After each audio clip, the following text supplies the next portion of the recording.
সম্মানিত হাজির, হযরত সাঈদ রাদিয়াল্লাহু তাআলা আনহু আল্লাহর রাসূল সাল্লাল্লাহু আলাইহি ওয়াসাল্লামের কাছে যখন গেলেন, যাওয়ার পরে ডাকতে বলেন, আল্লাহর রাসূল, আমাকে কেউ বিবাহ করতে চায় না, আমি কি করব, আমাকে তার সম্বোধন দেন। ওই সময় আল্লাহর রাসূল সাল্লাল্লাহু আলাইহি ওয়াসাল্লাম ফরমান, ও সাঈদ, তুমি কোনো টেনশন করো না, তোমার বিয়ে হবে। শুধু বিয়ে হবে না, বরং তোমার একজন স্ত্রী হবে সবচেয়ে সুন্দরী। বলেন সুবহানাল্লাহ।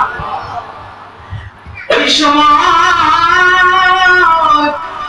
বাদশা ছিলেন, একজন বড় বিচারক ছিলেন, হযরত ইবনুল ওয়াহাব রাদিয়াল্লাহু তাআলা। তিনি একজন বিচারক, বড় একজন নেতা ছিল, তিনি একজন বাদশা ছিল। সেই বাদশা, তার একটি সুন্দরী রূপসী একটা মেয়ে ছিল। শুধু সুন্দর নয়, খুব সুন্দরী ছিলেন।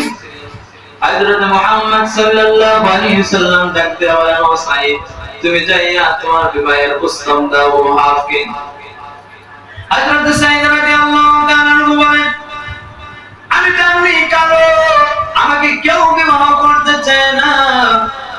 আমার নবী আমার একজনের নাম বলে দিলেন, তার পিতার নাম বলে দিলেন, তারা দুইজন চলে গেলেন। হযরত সাঈদ রাদিয়াল্লাহু তাআলা এরপরে তার বাবার কাছে চলে গেলেন। হযরত ওয়াহাব রাদিয়াল্লাহু তাআলার সঙ্গে দেখা হয়ে গেল। তার বাড়িতে যেয়ে বলতে বলেন, আমি আপনার মেয়েকে বিবাহ করতে চাই। এই কথা বলার সঙ্গে সঙ্গে হযরত ওয়াহাব রাদিয়াল্লাহু তাআলা বলেন, তুমি এখান থেকে বের হয়ে যাও, কারণ তোমাদের চেহারা আর আমার মেয়ের যে চেহারা, কোনো দিক থেকে মিল হওয়া সম্ভব নয়। তোমার তো চেহারা, এরপর আবার তুমি দারিদ্র, তুমি গরিব, তোমার সঙ্গে আমার মেয়ে যায়। বর্তমান তো এই অবস্থায় চলছে নাকি? বর্তমান হলো এই অবস্থায় চলছে যে যদি মেয়ে অনেক লেখাপড়া ভালো হয় আর একজন ভালো ছেলে হয়, তার কপালে মেয়ে জোটে না। কথা বলেন ঠিক কিনা?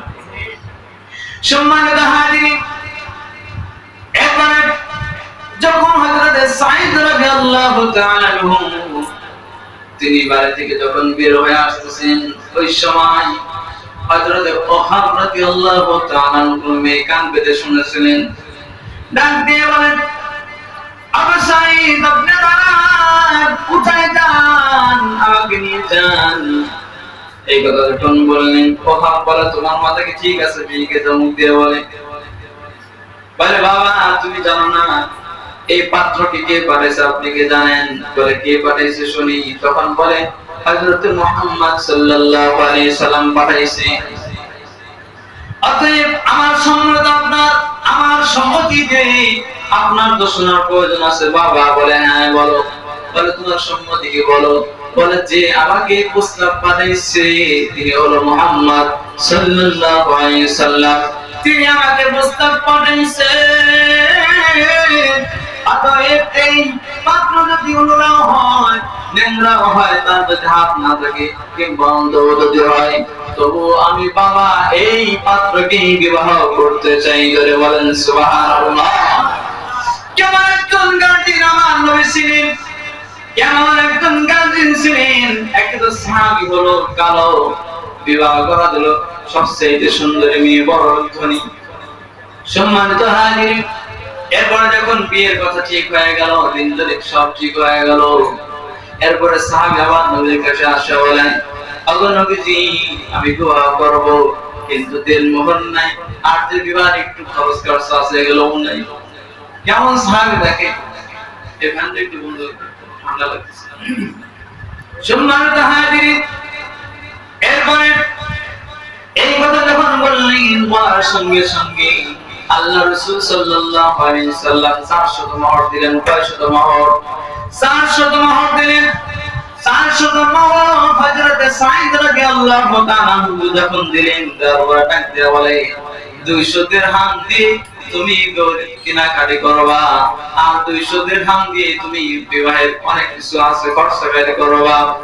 এই কথা যখন বলে হযরত মুহাম্মদ সাল্লাল্লাহু আলাইহি ওয়াসাল্লাম বলেন, তিনি টাকাগুলো দিয়ে দিলেন। দেওয়ার পরে হযরত মুহাম্মদ সাল্লাল্লাহু আলাইহি ওয়াসাল্লাম যখন টাকা দিয়ে যখন চলে গেলেন, হযরত সাঈদ রাদিয়াল্লাহু তাআলা আনহু তিনি হলেন বাজারে চলে গেলেন। আর এইদিকে আমার নবী যুদ্ধের দিকে রওনা করলেন, উহুদ যুদ্ধের মাঠে রওনা করলেন। সম্মানিত হাজিরিন, হযরত সাঈদ রাদিয়াল্লাহু তাআলা আনহু যখন কেনাকাটা শুরু করলেন, কিনতে কিনতে এক পর্যায়ে তার কানে আওয়াজ হলো, আমার নবী নাই, নবীকে বিদায় করে ফেলেছে, হত্যা করে ফেলেছে। এই কথা যখন শুনলেন, শোনার পর হযরত সাঈদ রাদিয়াল্লাহু তাআলা একবার আকাশের দিকে তাকায়, আর একবার দোকানের দিকে তাকায়, যে মালপত্র কিনেছে কেবল কিনেছে। আর একদিকে আওয়াজ, আমার নবী নাই, বাজার ঘাট করা শেষ হয়ে গেছে। মুসলমান খুব খেয়াল করবেন, সব কিছু কেনা শেষ হয়ে গেছে, এখন আসবে, রেডি হয়ে গেছে, ব্যাগ হয়ে গেছে। মুসলমান আল্লাহর গোলাম দোকানদার ভাইকে ডাকতে বলে, ভাই যেগুলা এখন পর্যন্ত আমি কিনেছি এইগুলো ব্যাগ নিয়ে ফেরত নিয়ে আমাকে একটা তরবারি দাও। দোকানদার ডাকতে বলে, কেন? তোমার তো আজকে সুন্দরী রূপসীর সঙ্গে বিয়ে, তাও তো ছোট মানুষের সঙ্গে না, ধনী মানুষ, সবচেয়ে বিরাট বড় ধনী ব্যক্তি, তার সঙ্গে তোমার বিবাহ, কেন তুমি বিয়েটা ক্যান্সেল করতেছো বলো? হযরত সাঈদ রাদিয়াল্লাহু তাআলা বলে, আমার নবী উহুদ যুদ্ধে তিনি হত্যা হয়ে শহীদ হয়ে দুনিয়া থেকে বিদায় হবে, আর আমি সাঈদ বাসন করব, বিয়ে করব, এটা আমার দ্বারা সম্ভব নয়। হযরত সাঈদ রাদিয়াল্লাহু তাআলা 200 দিরহাম একটা তরবারি কিনিয়া উহুদ যুদ্ধের দিকে রওনা।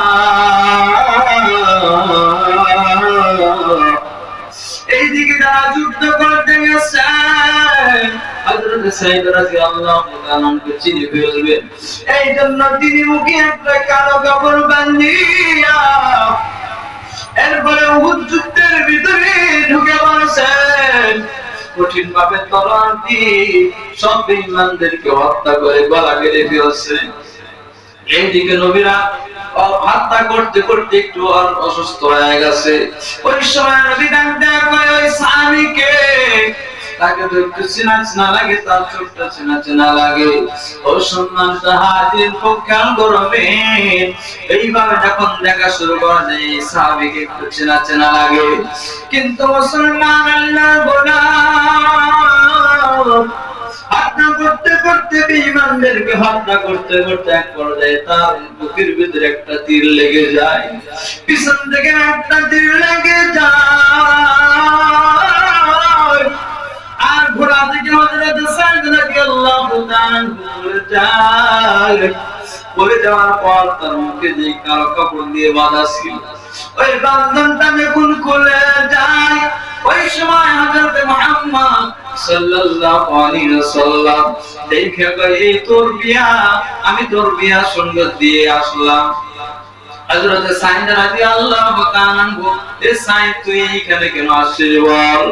ওই সময় যখন তার বুকের উপরে একটা তীর দেখা যায়, পিছন থেকে একটা তীর দেখা যায়, নবী তার কাছে যাই না, ডাকতে আকার, ও সাঈদ, তোমাকে আজকে বিবাহের জন্য আমি তোমাকে 4,400 দিরহাম দিয়ে দিলাম বাজার করবার জন্য, তুমি এইখানে কিভাবে আসলা বলো? তোমাকে কে সংবাদ দিয়েছে? ওই সময় সাঈদ রাদিয়াল্লাহু তাআলা বলেন, ওগো নবী, আপনি দুনিয়া থেকে বিদায় নেবেন, আর আমি এইদিকে বাসর ঘর করব, নতুন বউ নিয়ে থাকবো, সম্ভব নয়। মুসলমান আল্লাহর গোলাম, আল্লাহর নবী করিম সাল্লাল্লাহু আলাইহি ওয়াসাল্লামকে তারা কিভাবে মুহাব্বত করছেন দেখেন। এইদিকে যখন বলে, আর তিনি যখন শহীদ মৃত্যুবরণ করে গেলেন, ওই সময় আল্লাহর রাসূল সাল্লাল্লাহু আলাইহি ওয়াসাল্লামকে যখন সাঈদ রাদিয়াল্লাহু তাআলা যখন কোলে নিলেন, কোলে নেওয়ার পর তিনি যখন শহীদ হয়ে গেলেন, দুনিয়া থেকে বিদায় নিয়ে চলে গেলেন, ওই সময় আল্লাহ রাসূল সাল্লাল্লাহু আলাইহি সাল্লাম একবার আকাশের দিকে তাকায়, একবার আকাশের দিকে তাকায় নবীর চোখ দিয়ে পানি বের হয়। কারণ হলো এই সাহাবীটা একটা সুন্দর জায়গা থেকে ফিরে চলে আসছে, এই জন্য তিনি কান্নাকাটি শুরু করে। ওইদিকে আকাশের দিকে তাকায় আর নবী হাসি শুরু করে দিয়েছেন, বলেন সুবহানাল্লাহ। এরপরে যখন হাসতে থাকতেন সাহাবীটাকে কোলে করে নিয়ে আকাশের দিকে তাকায় আছে। যখন তাকায় থাকতে থাকতে নবী হাসি দিয়েছেন, একটু পরে আবার মুখটা ঘুরিয়ে নিয়েছে। মুখটা যখন ঘুরিয়ে নিয়েছে এরপরে এইগুলো দেখার পর হযরত সাদ রাদিয়াল্লাহু তাআলার দিকে তাকাইলেন। সাহাবায়ে কেরামরা জিজ্ঞাসা করলেন, ইয়া রাসূলুল্লাহ, যখন আপনি সাদ রাদিয়াল্লাহু তাআলাকে যখন কোলে নিলেন, কোলে নেওয়ার পর আকাশের দিকে যখন তাকাইলেন ওই সময় আপনি হাসলেন, আবার হাসার পরে আপনার মুখটা কেমন যেন ভেঙে গেল, আবার অন্যদিকে তাকাইলেন, একটু কারণ কি জানতে পারি?